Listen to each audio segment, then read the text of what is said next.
In 1985, as the Gulf was just beginning to dream of aviation, a tiny emirate with virtually no domestic market borrowed 2 leased aircraft from Pakistan International Airlines and launched a national carrier from scratch. The first Emirates flight from Dubai to Karachi covered just under 1,200 kilometers. Skeptics called it a vanity project because Dubai had a population of barely 370,000 people.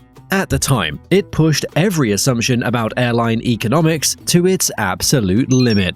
The aircraft were borrowed, the cabin crew were poached, the route map was sketched on a single page. One miscalculation would have ended Gulf aviation before it began. For 4 decades since, Middle Eastern aviation has accepted a settled hierarchy. Emirates owns scale, Qatar Airways owns premium transit, Etihad owns the disciplined boutique model. Geography always wins, and the 3 giants always carve up the map between them. Now in 2026, Riyadh Air has opened public ticket sales for its inaugural Riyadh to London Heathrow service launching July 1st, deploying brand new Boeing 787-9 Dreamliners with a 4-class cabin and premium suites that match anything in the sky. But here's what makes no sense. Riyadh Air has ordered just 39 787-9s, 60 A321neos, and 25 A350-1000s. That fleet won't dent Emirates' 260 aircraft. It won't replace Qatar's 284 aircraft transit machine. It won't outmuscle even Etihad's recovered 97 jet operation. Yet, every major Gulf carrier is restructuring corporate contracts, defending slots, and accelerating product upgrades because of this single new entrant. The Gulf already has 3 aviation giants. Saudi Arabia is now trying to build the 4th. And this one may be the most politically and financially dangerous of them all. So, how can one startup airline threaten empires built over 4 decades? To understand why Saudi Arabia is betting billions of dollars of sovereign capital on Riyadh Air, we need to understand why this market was considered closed for so long. The Gulf superconnector model is brutally hard to replicate. It requires strategic geography, massive fleets, premium-grade transfer hubs, government-aligned airport development, and decades of brand building. Emirates perfected the scale version out of Dubai. Qatar Airways perfected the ultra-premium travel version out of Doha. Etihad tried the investment-heavy model, lost billions of dollars, then reset into a more disciplined carrier. The physics of competition were unforgiving. Airlines that could match Emirates on scale couldn't match Qatar on product. Airlines that could match Qatar on product couldn't match Emirates on network. The trade-off seemed permanent. Other regions adapted. Lufthansa, British Airways, Air France, and the great Asian carriers like Singapore Airlines and Cathay Pacific accepted that Gulf hubs would have their market share on Europe to Asia, Europe to Africa, and Europe to Australia connecting traffic. This created an existential constraint for any new entrant. To break in, you would need scale, brand, the right geography, partnerships, slots at London Heathrow, Paris Charles de Gaulle, Frankfurt, Amsterdam, New York JFK, Tokyo Haneda, and Sydney. You would need cabin crew, pilots, lounges, IT systems, distribution, and loyalty programs. You needed decades of operational muscle memory. The conventional wisdom was simple. 3 players had locked in the structural advantages in the Gulf. Then, in March 2023, the Public Investment Fund, the Saudi Public Investment Fund, run by Crown Prince Mohammed bin Salman, formally announced Riyadh Air as a wholly owned subsidiary of the fund. The announcement itself revealed something the industry had long questioned. A sovereign wealth fund with nearly $1 trillion in assets was willing to commit billions of dollars over a decade to build a premium airline from zero. The willingness to subsidize indefinitely was unprecedented. But the thing is, capital alone doesn't make an airline. Etihad proved that with its disastrous equity investment era. Throwing money at unprofitable equity stakes in Air Berlin, Alitalia, Jet Airways, and others resulted in catastrophic losses without building a durable competitive advantage. Riyadh Air needed something more. It needed a home market other Gulf carriers never had, a national strategy that made the airline existentially important, and a fleet architecture purpose-built for the modern long-haul market. Riyadh Air began assembling the largest startup aviation order in modern history. What Riyadh Air agreed to build represents one of the most extensively engineered startup fleets in modern commercial aviation. The first order, announced in March 2023, covered up to 72 Boeing 787-9 Dreamliners, structured as 39 firm orders and 33 options. The Riyadh Air configuration features 4 first-class suites, 24 business-class seats, 39 premium economy seats, and 223 economy seats. Why accept a 4-class layout when most competitors operate 3? Well, it comes down to positioning. You see, every cabin class signals a market tier. Every market tier opens a corporate contract. By offering first-class suites, Riyadh Air targets ultra-premium demand that Emirates and Qatar dominate. On October 30, 2024, the airline confirmed a firm order for 60 Airbus A321neo aircraft, powered by CFM International LEAP 1A engines. The A321neo gives Riyadh Air regional and medium-haul flexibility into India, Pakistan, Egypt, East Africa, Central Asia, and Eastern Europe.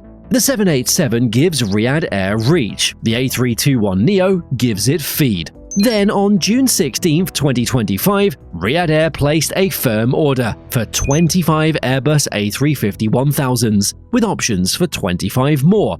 The A350-1000 boasts a range of over 16,000 kilometers, allowing direct competition with Emirates and Qatar on long-haul routes. If the 787 is Riyadh Air's network builder, the A350-1000 is its statement aircraft. The fleet architecture has effectively become a 3-tier system, purpose-built for hub operations, narrow-body feed, mid-range wide-body reach, and heavy long-haul scale.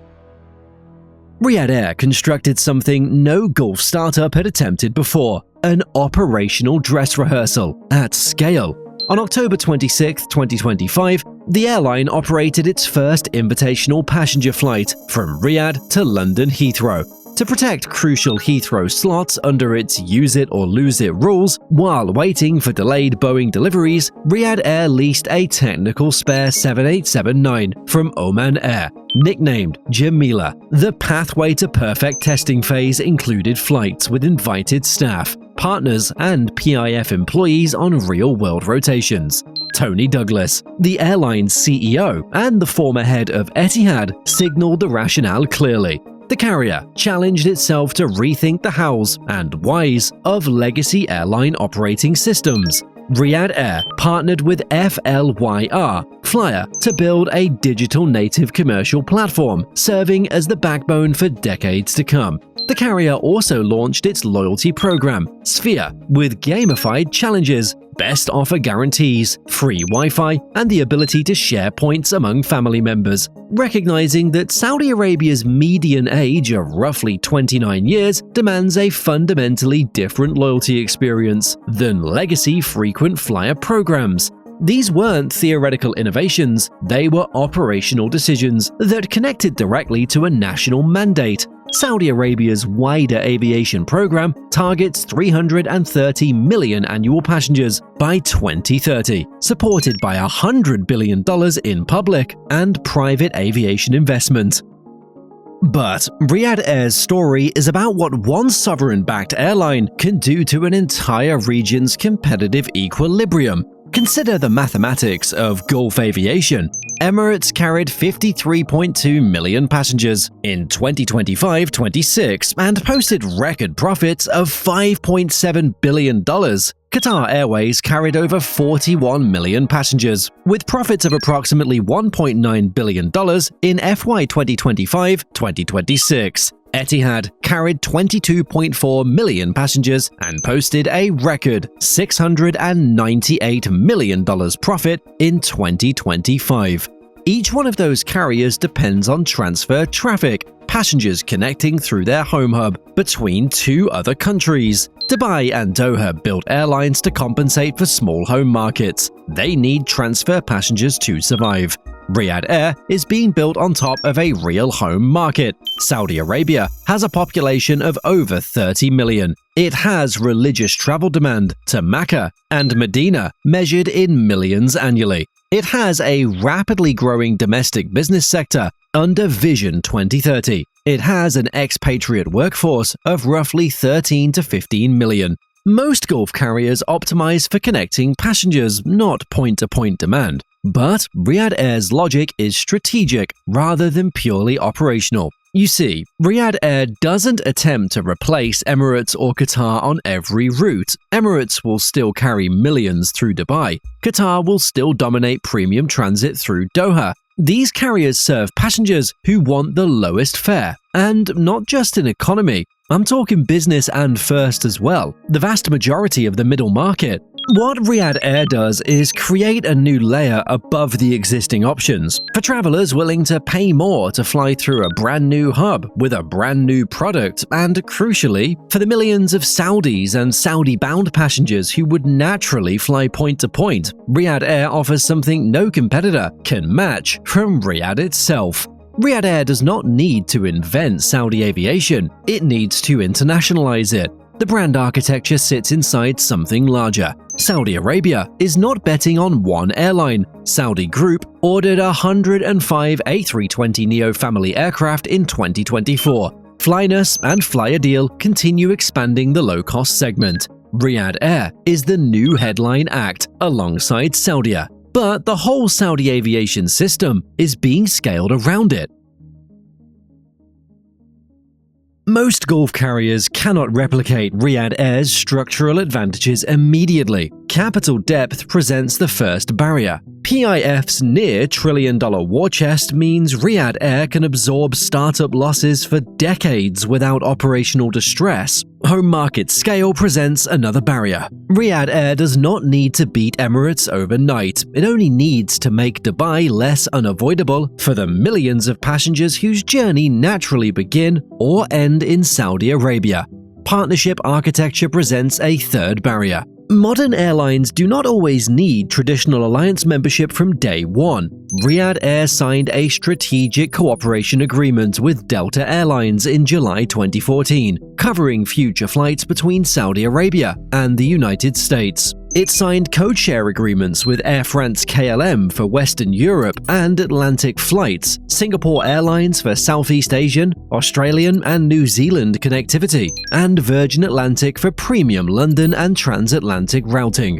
The fastest way to build a global airline is not always to fly everywhere. Sometimes it is to make everyone else feed you. National infrastructure presents the fourth barrier. Riyadh's new airport, King Salman International Airport, targets 40 million passengers in its first phase, with a long-term capacity goal of 120 million annually. King Abdulaziz International Airport in Jeddah surpassed 53.4 million passengers in 2025. Yet, every Gulf carrier must now account for what Riyadh Air is demonstrating: the assumption that a small home market is required to motivate connecting traffic is suddenly vulnerable to a new reality, where a large home market produces both point-to-point and transit demand. Emirates built an empire on Dubai's positioning. That positioning becomes less unique when Riyadh offers comparable geography with deeper home demand. If Emirates is the giant and Qatar is the perfectionist, Etihad may be the one Riyadh Air can hurt first. Etihad's record $689 million 2025 profit came from disciplined positioning, but boutique positioning is precisely where Riyadh Air aims, with deeper pockets and a larger feeder base. Qatar Airways proved that a tiny country could build a world airline. Riyadh Air is asking what happens when a much bigger country tries to replicate the model. The Indian market becomes the first major battleground. Emirates, Qatar, Etihad, and Saudia all rely heavily on India-related traffic. Riyadh Air wants Indian passengers, just as Air India rebuilds under the Tata Group and Indigo enters wide-body operations. India may resist granting more bilateral rights to foreign hubs. The Europe to Asia transit market presents the second battleground. Turkish Airlines captures vast traffic volumes through Istanbul. Riyadh Air is copying the Gulf playbook at a time when the playbook itself is changing. The London route serves as Riyadh Air's first credibility test. Heathrow is the trophy airport, essential for finance, premium demand, and global visibility. Riyadh Air must immediately prove it can compete with other airlines flying from Heathrow to the Middle East and beyond. Slot constraints present the deepest infrastructure challenge. A global airline is only as global as the airports that let it in. Riyadh Air's ambition is Saudi scale. Its delivery schedule is still aerospace scale. Boeing 787 production has been plagued by quality and certification issues. A321neo deliveries remain constrained by engine and supply chain bottlenecks. Talent presents another constraint. The Gulf already competes heavily for pilots, engineers, and cabin crew. India's government submitted a working paper to the UN International Civil Aviation Organization in August 2025, calling for a global code of conduct on airline hiring after losing pilots and engineers to deep-pocketed Gulf startups. Riyadh Air may become dangerous before it flies, simply by making the Gulf talent war more expensive. Saudization quotas require balancing rapid global recruitment with mandates to hire Saudi nationals. Money can buy aircraft. It cannot instantly buy airline muscle memory. Then there is the alcohol question. Saudi Arabia prohibits alcohol importation, sale, and consumption. CEO Tony Douglas confirmed the airline will operate dry, in compliance with national legislation. For now. To compensate, Riyadh Air is investing in elevated signature mocktails, artisanal sodas, premium specialty teas, handcrafted coffees, and 4-course gourmet dining experiences. Whether premium passengers paying upward of $6,000 for a ticket accept this trade is the unanswered commercial question. Geopolitics presents the final constraint. Western corporate accounts and ESG-conscious consumers may resist flying a sovereign Saudi carrier, given the kingdom's human rights record and the 2018 killing of journalist Jamal Khashoggi. Tony Douglas argues Saudi Arabia is rapidly opening up and could become a playground for everybody. But skepticism remains high. Riyadh Air is proposing that strategic impact can be disproportionate to operational scale when it is backed by sovereign capital, a real home market, and a national transformation mandate. Riyadh Air doesn't replace the existing Gulf model. Emirates will definitely not disappear. Qatar Airways isn't going to collapse, and Etihad's disciplined recovery will continue. The great hubs of Dubai, Doha, and Abu Dhabi will keep serving the majority of connecting traffic. But Riyadh Air creates something new, a demonstration that for certain passengers on certain routes, with the right combination of sovereign backing and authentic home demand, the entire competitive equilibrium can be redrawn. Emirates turned Dubai into a global stopover. Riyadh Air is Saudi Arabia's attempt to do the same thing, but on a national scale. The most dangerous version of Riyadh Air is not the one that copies Emirates. It is the one that makes Saudi Arabia itself part of the route.